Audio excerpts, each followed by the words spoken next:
Hey everyone, in today's video, I'm going to show you how to sign out of Microsoft Teams on a laptop in just a few simple steps.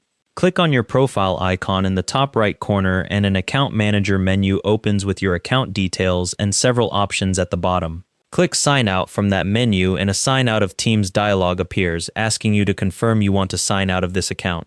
Click the Sign Out button in the dialog to confirm, and you'll be taken to a Microsoft Pick an Account page showing any saved accounts in your browser. After a moment, you'll see a confirmation that you've signed out of your account. Then Teams returns to its loading screen, ready for the next sign-in. If you want to sign in with a different account next time, you'll need to either choose a different account from the picker page or select Sign in with a different account at the bottom of that list. If the browser keeps remembering an account you don't want to use, you can remove it by clicking the cross icon next to that account on the picker page before signing in.